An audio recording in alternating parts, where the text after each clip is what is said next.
Então, bom dia ou boa tarde a todos. Obrigada por estarem a acompanhar as Wellness Me, as nossas conversas sobre estilos de vida saudáveis, ou estilos de vida positivos. Hoje a convidada é Vânia Castanheira.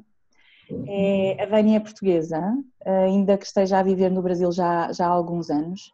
A Vânia formou-se em jornalismo na Católica e neste momento atua sobretudo como wellness coach, medical coach. Vamos ter a oportunidade de explorar um bocadinho mais esta vertente.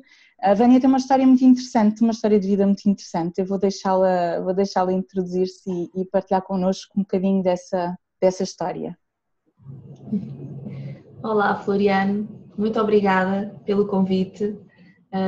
Olá, toda a gente. Aqui ainda é bom dia, né, para vocês. Boa tarde. Muito obrigada pelo convite. Espero que seja de alguma forma útil, não é, aqui a minha história. Hoje em dia, eu tive um cancro de mama em 2013, em janeiro de 2013 descobri. Estava a querer engravidar, né, tinha 31 anos, 1 ano e meio de casada. E tinha decidido, agora, vou engravidar. No dia a seguir tinha até consulta com a ginecologista para começar todo o processo, mas enfim, no dia antes fui buscar o resultado de uma biópsia que ditava que as coisas não iam ser daquela forma toda planeada, que eu já tinha feito a minha vida, estava com cancro de mama. Aí começou tudo, 2013 foi o ano dos tratamentos, né? Terminei no final de outubro. Então foram quase 10 meses de tratamentos, cirurgias, tratamentos e tudo mais. Perdi o cabelo, perdi o chão, perdi o teto, não é? Quem é que aos 31 anos é diagnosticada com cancro, então acabou por revirar muito da minha vida. Eu administrava uma empresa portuguesa aqui no Brasil, uma empresa de tradução, e comecei a repensar a minha vida. Não é? Então foi um processo bastante catártico. A descoberta do cancro, os tratamentos, ter que fazer fertilização in vitro por conta porque a quimioterapia ia ser bastante agressiva. Eu tive um cancro de mama triplo negativo e com 31 anos, então tinha que fazer um tratamento o mais agressivo que tem para casos de cancro de mama e poderia ficar infértil. Posso, não sei, na verdade ainda não sei. Então tive que fazer a fertilização in vitro para garantir uma gravidez minha futuramente. Então fiz 16 quimioterapias, fiz 30 radioterapias, tudo mais. Mas o processo assim grande não foi um processo físico, não é? Fiquei careca, sem pestanas, sem sobrancelhas, inchada, branca, transparente, enfim. Mas o processo grande mesmo foi o processo mental e emocional, não é? Foi um renascimento, digamos, porque fui obrigada, não é? Eu quis também, não é? Ir dentro de mim, redescobrir-me, ver o que é que eu estava a fazer na minha vida, como é que estava a ser a minha vida, o que é que eu poderia mudar. Eu não tinha muita saúde e bem-estar no meu dia-a-dia, era tudo muito voltado para o trabalho, voltado para as necessidades, mas era porque eu fazia as coisas dessa forma, não é? Eu fui deixando andar a minha vida dessa forma. Então, no meio do processo de tratamento, eu fiz tantas descobertas, não é? Porque eu li tanto, eu acho que li tudo o que tinha para ler sobre nutrição, sobre cura emocional, sobre o stress crónico, enfim, sobre tudo isso, e eu nunca fui muito de partilhar coisas na rede social, tanto que poucas pessoas ficaram a saber que eu estava com cancro nos primeiros 5 meses, até em Portugal só as pessoas não precisavam saber, os meus pais, os meus tios, as amigas mais próximas, o resto eu não contei para ninguém, porque para que é que eu vou estar a compartilhar uma coisa que não vai fazer bem a ninguém e vai deixar as pessoas um bocadinho desconfortáveis, não é? A primeira amiga ter cancro, não é? Tão jovem, mas como assim, tão longe, vem para cá. Não é? E então, 5 meses depois, eu decidi que eu precisava compartilhar toda aquela informação que eu gostaria de ter tido quando eu recebi o diagnóstico. E então, a forma de compartilhar era um blog, porque eu nem sequer seguia blogs, eu nem sequer sabia como criar um blog, mas aí foi, em 3 dias criei um blog, pedi ao meu marido para me tirar umas fotos e pronto, e fui para o ar. Comecei, que foi viral, não é? Então, muitas pessoas a contatarem, eu até fiquei assustada, ai meu Deus, tanta gente assim a ver o meu interior, o meu íntimo, a fase mais sensível da minha vida, não é? Mas comecei a sentir nisso também uma necessidade, não é? Como se fosse uma obrigação também de, ok, então eu preciso de mais informações, eu preciso de compartilhar mais informações ainda do que aquelas que eu estou a compartilhar, porque as pessoas precisam disso, não era só eu que precisava, as pessoas precisam disso. Afinal, a informação que nós até temos medo de partilhar e medo de nos expor acaba por ser tão útil, não é? Para outras pessoas que estão na mesma vulneráveis. E mostrar a nossa vulnerabilidade num momento tão frágil, parece que não temos força, que não temos... E há uma forma de mostrarmos a nossa força, é mostrar a nossa vulnerabilidade. Não é? Mas num momento ali careca, não é? Tinha um cabelo enorme, assim, um cabelo como o teu, tinha um cabelo enorme, encaracolado, assim grande, e de repente, não é? Perco toda aquela moldura física que me definia, então fico mais vulnerável ainda. Mas então... E ainda assim, desculpa interromper, Tânia, um ato de coragem, não é? Sim, depois eu vi, na altura eu não me apercebi disso, não me conseguia perceber disso, então eu estava em químio, eu estava cansada, não conseguia perceber algumas coisas, não, eu apenas ia fazendo, não é? Eu sentia que era uma necessidade e eu ia fazendo. Acabou por ser terapêutico para mim também. Então, depois criei um projeto, os Lenços da Solidariedade, tanto no Brasil como em Portugal, né, de angariar lenços e entregar nos hospitais. Fiz vídeos, tem vídeos até com mais de 200.000 visualizações, de ensinar a usar lenços, ensinar a usar maquiagem. Então comecei assim a fazer, ia sentindo as coisas, sentindo assim, eu gostaria de ter tido isto, e ia fazendo, pronto. E depois, quando acabei os tratamentos, comecei o processo de escrever o livro, não é? O livro foi lançado depois em Portugal. Minha Vida Comigo, o Cancro Foi Minha Cura. O Cancro Foi Minha Cura, né? Foi lançado primeiro em Portugal, estou aqui assim, já estava com algum cabelinho.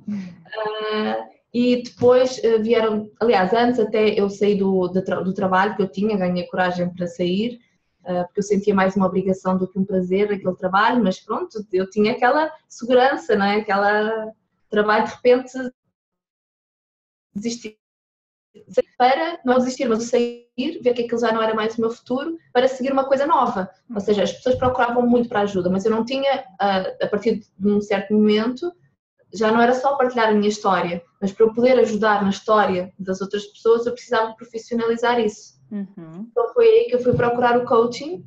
Eu comecei com uma formação de coaching geral, a ACTP,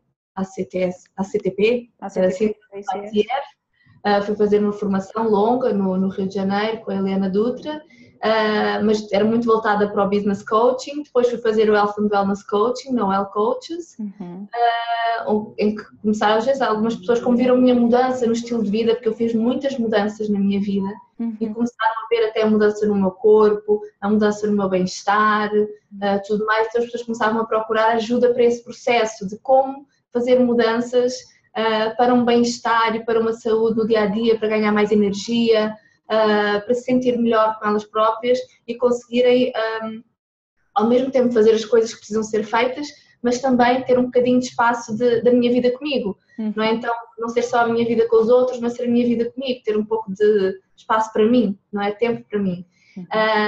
Mas aquilo não era suficiente para mim. Então, foi aí que eu também, durante o Wellness Coaching, que eu comecei a formação de Medical Coaching com o Medical Coaching Institute de Israel. Que foi assim, caiu que nem uma luva, era aquilo mesmo que eu estava a viver e era aquilo que eu precisava verdadeiramente para ajudar as pessoas que estão a passar por uma crise de saúde, não é?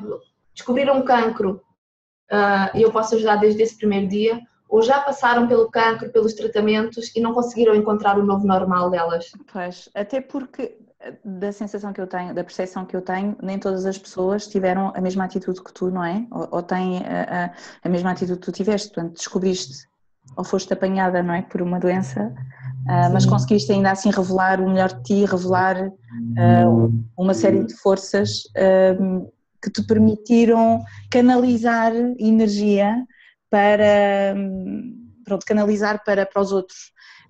Mas acredito que muitas pessoas não tenham essa força ou não tenham descoberto essa força ainda e que precisem de muito apoio para se conseguir manter de pé face a estes dramas, não é? Exatamente. E essa é uma das coisas que eu faço, eu ajudo a pessoa a retirar essa força de dentro dela, que é uma força diferente da minha, é uma força diferente. Às vezes as pessoas procuram como procuram uma receita de um bolo, não, mas o que é que tu fizeste e como é que tu estavas nesta fase? E claro, eu compartilho algumas coisas, mas o mais importante nisto é descobrir qual é que é a narrativa pessoal daquela pessoa. Como é que ela está a ver a doença dela, porque uma unha encravada ou um cancro, elas podem ter exatamente o mesmo peso. É uma pessoa como a pessoa encara aquela situação.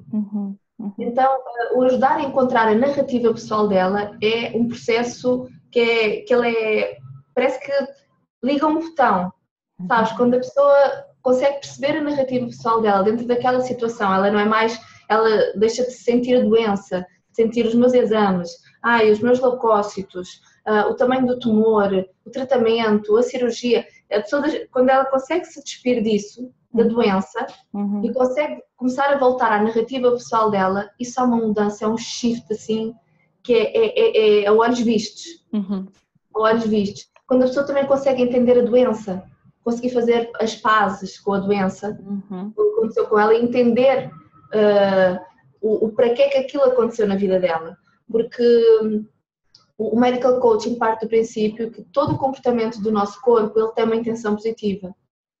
Então, qualquer coisa que o corpo nos esteja a provocar, ele não nos quer provocar para como o irmão, como a amiga, que quer ali assim espicaçar alguma coisa, provocar alguma coisa, o marido, alguma coisa assim, quer uma brigazinha. Não é para fazer mal, é para fazer bem, de alguma forma.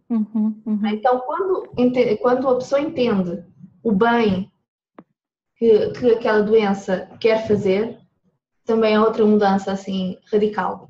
Foi o que despertou. Completamente positiva. Foi o que despertou um pouco em ti, não é? Quando dizes que o cancro foi a minha cura, de alguma forma achas que o cancro te salvou da vida que tinhas, dos hábitos que tinhas, foi a estratégia sobre a vida. Acho que era um pouco sobre isso também. Não é? Quando saímos daquela questão da vitimização, durante o tratamento eu não me vitimizei. Claro, no início me perguntei, mas caramba, para quê? Porque eu, não é? Mas também quando eu pensei o porquê eu lembro-me no exato momento onde eu estava quando eu pensei o porquê eu, em seguida pensei, as crianças têm cancro, então se é para alguém que seja eu, o meu metabolismo é mais lento do que o metabolismo de uma criança.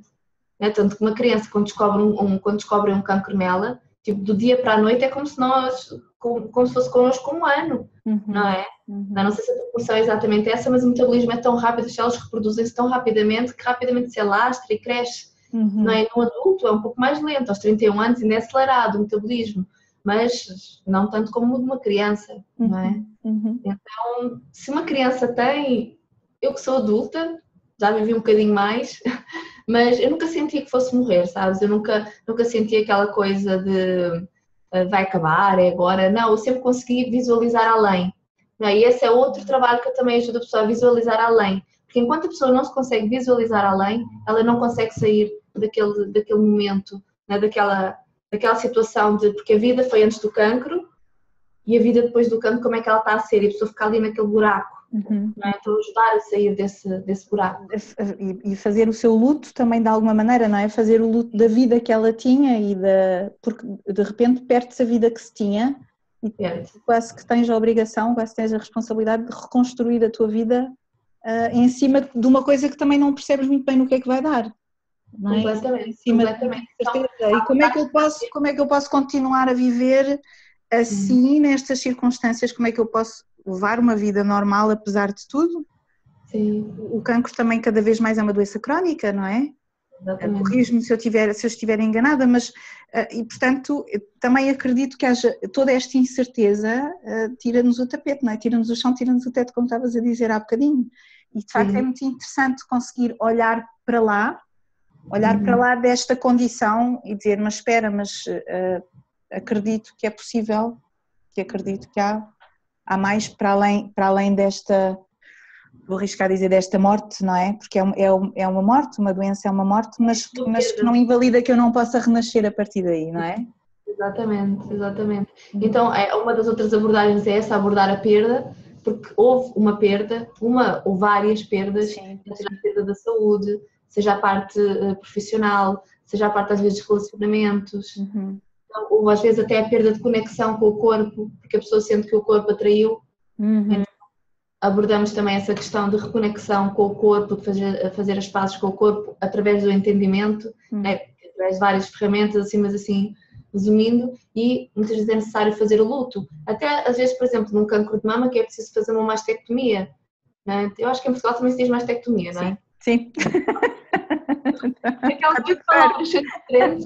São muitos anos de Brasil, não é, Vânia? É, já há 13 anos que eu estou aqui. E então é preciso fazer o luto, porque a pessoa perdeu um órgão, perdeu uma parte dela. E para a mulher, muitas vezes a mama é a parte mais importante, é o que representa a feminilidade dela, não é o carinho, é a ternura. Não é? Muitas vezes mulheres que já foram mães, amamentou o filho dela e agora vou ter que tirar. A mama que amamentou o meu filho já não vai ser a mesma. Não é? Então precisa fazer o luto dos órgãos, o luto mesmo da questão da doença, da descoberta da doença, e ao encontrar um novo normal no meio desta situação, porque existe crescimento, e quando há crescimento, quando há dor, há crescimento, a vida não vai voltar a ser a mesma. E isso não é necessariamente mau, isso pode ser ótimo. Sim. Ótimo. Sim. Não significa que o processo às vezes não seja doloroso, é um pouco doloroso, mas no crescimento dói, não é? Uma criança, não é? Quando tem aquelas dores de crescimento, não é? Vai ficar mais alto. As dores de crescimento é assim, dói, mas é para ficar mais alto, faz parte. E no teu caso todo esse processo deu numa nova vida, não é? Deu uma nova vida profissional? De todos os aspectos, eu brinco que eu só não mudei de marido. Okay. Isso pode ser bom, não é? Sinal que é um companheiro que se agarrou e que mostrou também ser companheiro, não é? Porque não deve ter sido nada fácil. Não, porque toda a família fica doente. A família não sabe como lidar com a situação. Então o cancro não foi só meu. Não foi só eu que tive o cancro. Né? A família teve o cancro também. E com a agravante de se sentirem impotentes.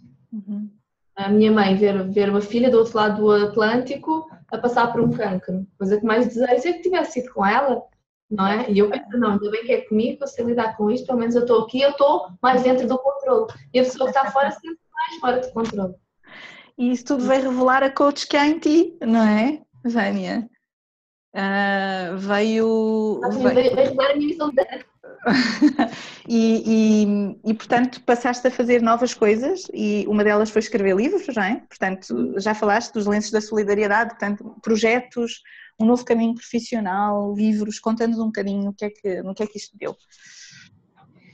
Foi realmente uma mudança assim radical, não é? Eu estava fechada no meu casulozinho, né? Administrar uma pequena empresa aqui no Brasil e de repente, além de ir para o mundo, não é? Comecei a dar algumas palestras também, palestras em empresas, é tudo muito focado geralmente nas mulheres, não é? Tem sido tudo um pouco focado na mulher, porque esta questão da mulher hoje em dia, ela já não ser a dona de casa, mas ela também não deixa de ser a dona de casa. A não ser só a dona de casa. Não ser só a dona de casa, qualquer mulher polvo, assim, não ser só a dona de casa, em como é que ela, como mulher profissional, poder crescer profissionalmente. E, por exemplo, no Brasil o ambiente é muito machista ainda. E claro, também é, mas no Brasil é mais. No Brasil é mais. E como neste ambiente a mulher pode crescer sem ter que cortar nada na vida dela, não é? Também não queremos aqui, ou depende, há pessoas que querem mesmo mudanças radicais, mas não é isso também que eu procuro passar, não é, às pessoas, mas passar uma análise da vida delas a vários níveis, não é só a profissional, não é só a dona de casa, não é só a mãe, não é só a esposa, a filha, enfim, tudo mais, mas analisar todos estes papéis que ela tem na vida dela. Então, algumas palestras são assim, algumas palestras são em hospitais, também vieram os livros, e também o blog eu continuo a escrever um bocadinho mais lentamente. Minha Vida Comigo, não é? minhavidacomigo.com. Exatamente.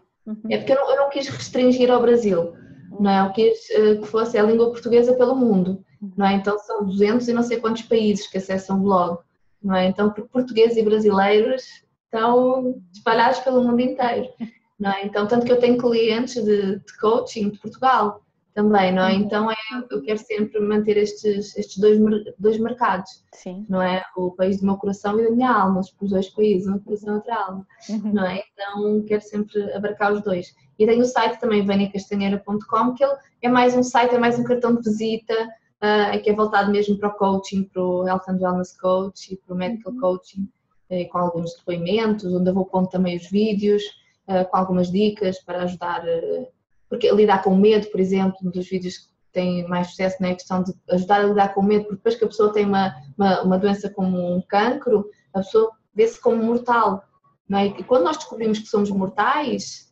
isso dá um chacoalho dentro de nós. Não é? Porque nós sabemos racionalmente que somos todos mortais, mas quando sentimos a mortalidade na pele, isso muda. Não é? E lidar com o medo é uma das coisas que é importante. Eu fiz um vídeo assim para a pessoa, ela própria, conseguir dar algumas dicas para lidar com isso. Mas é o equilíbrio das emoções, não é? Porque o medical coaching também não diz que existem emoções positivas e emoções negativas. Sim, É uma coisa boa também. A tristeza também é uma coisa boa. Não é? É mau estar triste. Lógico, ninguém gosta de estar triste, mas traz crescimento. A ansiedade também traz crescimento. Não, o medo a pessoa consegue perceber o que é que não é bom para ela, se está a ameaçar de alguma forma. Só que quando estão em desequilíbrio, como por exemplo, em vez da tristeza ter uma euforia, a euforia também não é positiva, também não, aparentemente não é positiva, não é? Porque a pessoa também não anda para a frente, não é? Assim, aquilo está tudo bem e depois de repente vem o choque da realidade. Então, nós chegarmos num equilíbrio das emoções, né? Ver o quanto de ansiedade é bom, o quanto de medo é bom, né? O quanto de tristeza, né? Então fazemos um equilíbrio, então são algumas ferramentas mesmo a nível endócrino. É um trabalho que também é a nível endócrino porque baixa os níveis de cortisol no organismo. Na mesma sessão dá para sentir, a pessoa consegue perceber isso. Sim. E depois leva essa ferramenta para casa. São ferramentas assim para a vida também. A pessoa lidar com o stress, porque o stress crónico, o maior mal da vida, hoje em dia, da vida moderna, é o stress crónico, que é isso que nos deixa doentes. Né? Então quando a pessoa toma consciência do que é o stress crónico, não o stress crítico, teve que travar de repente no trânsito, né? Alguém passou à frente e teve que travar de repente, ou muito trânsito, ou aqueles sustos, alguma coisa assim. O nosso organismo sabe como lidar com esse stress, não é? E acaba o cortisol bem, não é? E depois ele vai embora, ele sabe lidar com isso. O problema é o stress crónico. Não é? Então há uma tomada de consciência do que é o stress crónico, quais são os fatores de stress crónico na vida da pessoa também, para que possa aos poucos eliminá-los ou aprender a lidar com eles, fazer recursos para que consiga lidar com eles. Trauma, também outra coisa. De facto, desculpa, estava-te a ouvir a falar nesta questão das emoções e é muito o trabalho do wellness coach ou do health coach, não é? Se nós espremermos, não é, os casos que temos nestas condições de doença crónica, de cancro, por aí fora, percebemos que resume-se muito à gestão emocional face ao problema. E a partir do momento em que a pessoa consegue gerir, consegue olhar para o problema, consegue ganhar a sua perspectiva, consegue perceber que relação é que tem com esse problema, que normalmente é uma relação emocional, não é? É uma coisa de... a coisa pacifica, não é? Eu já percebi, portanto agora já consigo ver para lá, não é? Já consigo ver para além do problema. Significa que o problema, que ele desapareça, os problemas sempre vão existir, mas é uma nova forma de conseguir olhar para o problema e ver mais além, como estavas a falar. E isso salva vidas também, não é, Vânia? Isso salva vidas. Que é o grande desafio, o nosso grande desafio da humanidade hoje em dia é equilibrar o nosso emocional. Com o emocional equilibrado nós podemos tudo na vida, tudo, qualquer coisa. Até chegar 3 minutos antes da entrevista começar. Foi o meu caso. Vânia, fala-nos um bocadinho dos teus livros, onde é que as pessoas os podem encontrar. No final da entrevista vamos lançar aí uma surpresa, mas fala-nos, tu tens 3 livros neste momento, não é? Sim, eles são uma evolução deles. Eu estou próximo agora. São uma evolução uns dos outros. Isso, exatamente. Então qual foi o primeiro? É o que está à venda em Portugal, porque este o cancro foi a minha cura. Foi a minha cura emocional que me permitiu curar tudo o resto e fazer as mudanças na minha vida. Então, esse livro está à venda na FNAC, na Amazon, tem o Kindle dele também. Mas podem, na FNAC eu sei que tenho a certeza que tem. Nos outros, eu acho que está em todas as livrarias, pelo menos estava em todas as livrarias. Qual é a editora já agora? Agora te confundi com a daqui. Desculpa, espera aí. Pronto, ok, as minhas editoras elas vão me matar e são umas queridas, eu adoro. Matéria-prima. Não tenho desculpa, editoras, eu fico confusa. Ok, o cancro foi a minha cura, matéria-prima, certo. Exatamente. Depois disso, o que é que lançaste? Portanto, este foi em abril de 2014. Depois, no final do ano, no final de 2014, veio do Brasil, que já tem um bocadinho mais que o de Portugal, não é? Que é a minha vida comigo, que é o nome do blog. O câncer foi a minha cura, não é? Que é câncer e não cancro. Sim.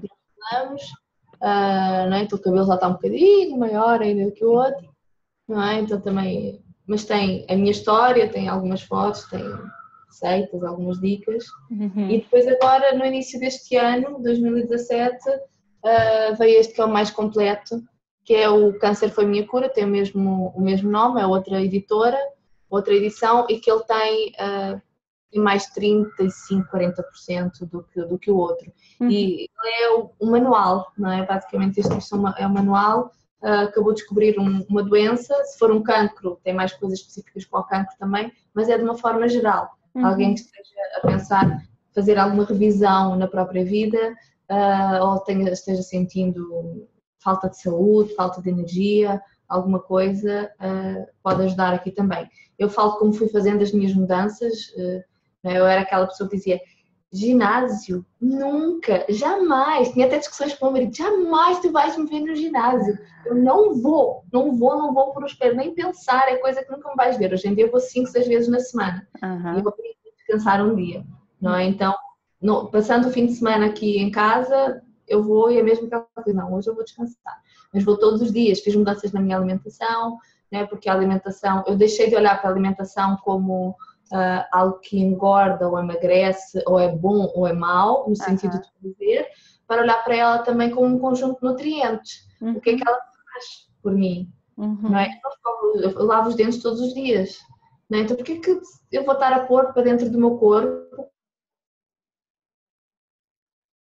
coisas inflamatórias? Não causa inflamação, inflamação causa doenças. Não é? Então, porquê que eu tenho de estar a fazer esta agressão com o meu corpo? Isto não significa que 100% do tempo eu faça isso, não é? Eu sou louca por brigadeiros, gosto imenso de chocolate, não é? Então, às vezes tem, né, fim de semana, principalmente, essas coisas que fazem menos bem, mas o que importa é que 80%, 90% do tempo eu alimento de uma forma saudável, eu procuro ver o que é que nutre o meu organismo e procurar coisas que me deem prazer dentro disso. Então eu tenho uma alimentação que me dá prazer e que ao mesmo tempo ela é nutritiva para mim.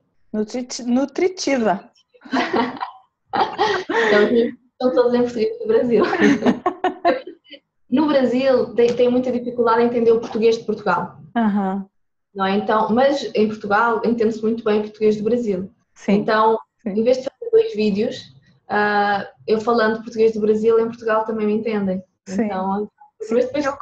eu confesso que antes da entrevista pensei, bem, será que ela vai falar comigo em português do Brasil ou em português de Portugal? Mas não, mas está tudo bem. Vânia, enquanto coach e enquanto mulher que passou por esta história toda, sim, o que é que tu terias a dizer às pessoas que eventualmente foram diagnosticadas, estão a ser tratadas, mas que não estão a ter nenhum tipo de acompanhamento em particular, pessoas que eventualmente sintam que precisam de um determinado apoio para gerir tudo, não é? Toda esta coisa nova que lhes surgiu, que lhes caiu em cima, o que é que tu poderias dizer, aconselhar, qualquer coisa? Eu acho que o mais importante de tudo, e isto vai não só para as pessoas que foram diagnosticadas agora ou pessoas que já foram diagnosticadas há 10 anos, ok? Há pessoas que entram em contato comigo que falam como se tivessem passado pelo cancro e já passaram há 10 anos. Okay? Então, uma coisa que é extremamente importante para que isso não aconteça é que ela não é a doença dela. Então, ok, se a pessoa acabou de descobrir um cancro, ou se descobriu há 5 meses ou há 1 ano, seja o que for, o cancro é uma coisa que passou pela vida da pessoa, mesmo que seja um cancro crónico. Isso não define quem a pessoa é. Não é? Se a pessoa está chateada, isso também não define se a pessoa é chateada. Se a pessoa está triste, isso também não define a pessoa. Ela é muito mais do que isso. O cancro, a pessoa teve gripe, também não virou agora tenho gripe o resto da vida, sou uma pessoa gripada. não é? Engripada, pessoal, engripada, né? Não sou uma pessoa engripada, não. A pessoa teve cancro, foi algo que fez parte, aconteceu na vida dela. E desde o primeiro momento que a pessoa, às vezes pode ser difícil e pode parecer que eu estou a dizer a coisa mais absurda deste mundo, mas procurar os aprendizados positivos. Nós crescemos ou no amor ou na dor, não é? Só que na dor nós crescemos muito mais rápido. E quanto mais rápido nós começarmos a ver aprendizados positivos, coisas positivas naquela situação, mais fácil é de nós conseguirmos encontrar, visualizar uma saída e de nos sentirmos mais no controle, entre aspas, da nossa vida. Porque controle nós não temos nenhum. Não é? Nós só temos controle sobre a forma como nós lidamos com o que acontece na nossa vida. Esse é o único controle que nós temos. Mas o facto de quando conseguimos visualizar um bocadinho mais além, quando conseguimos começar a fazer planos, conseguimos a pensar em outras coisas além da doença, isso significa que estamos a tirar esses aprendizados positivos.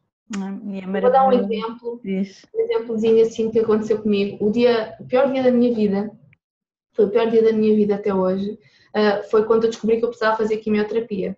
Porquê? Isto já foi um mês e pouco depois de descobrir a doença. Porque o meu primeiro médico é um mastologista, que eu não lembro como é que se diz em Portugal, eu sei que não é mastologista, é o médico da mama. Ele tinha dito que eu precisava de quimio, provavelmente só radioterapia. Então fiz duas, ele não sabia ainda qual era o tipo de cancro de mama que eu tinha, que era o triplo negativo. Então quando eu fui ao oncologista, que eu achava que ia definir a radioterapia, ele disse que foi uma consulta de 3 horas, já tinha feito as 2 operações. Ele disse, não, vais ter que fazer uma quimioterapia extremamente agressiva. Vais ficar careca, sem pestanas, sem sobrancelhas, sem energia, sem músculos. Ou seja, vão ser pelo menos 6 meses em que tu vais ficar realmente inutilizada. Mais ou menos isto. Então este foi o primeiro dia que eu chorei realmente, chorei na consulta.